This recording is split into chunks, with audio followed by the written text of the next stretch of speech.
हमारा खिलाफ तो दुनिया जहान बा, मारपीट कोई जान ये हमार काम बा।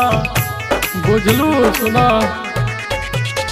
हमारा खिलाफ तो दुनिया जहान बा, मारपीट कोई जान ये हमार काम बा। हमरा मनवा में सोचल मान बड़ हो,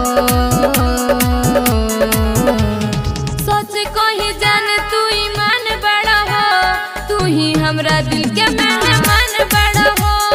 सोच कही जान तू ईमान बड़ हो, तू ही हमरा दिल के मेहमान बड़ हो, तू ही हमरा दिल के मेहमान बड़ हो।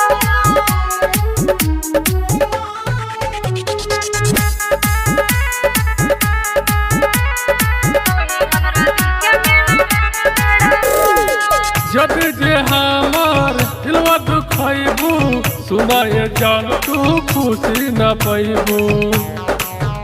झूठ जन बोलिए जब जे हमार दिलवा दुखैबू, सुनाए जान तू खुशी न पैबू।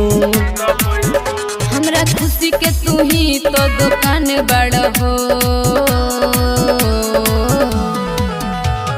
तू ही हमर जान पहचान बड़ हो। ए सोना दिल के मेहमान बड़ हो, तू ही हमर जान पहचान बड़ हो। ए सोना दिल के मेहमान बड़ हो, ए सोना दिल के मेहमान बड़ हो।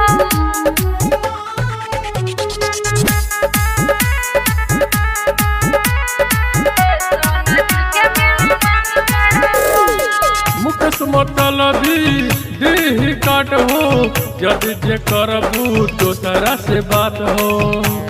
भूल जइया मुकस मतलबी देह काट हो, जब जे करबू दोसरा से बात हो। सुमन चौहान के तू ही परान बड़ हो, सोच कही जान तू ही जान बड़ हो, दिलावा के हमरा मेहमान बड़ हो। सोच कही जान तू ही जान बड़ हो, दिलावा के हमरा मेहमान बड़ हो। अरे विश्वास करो।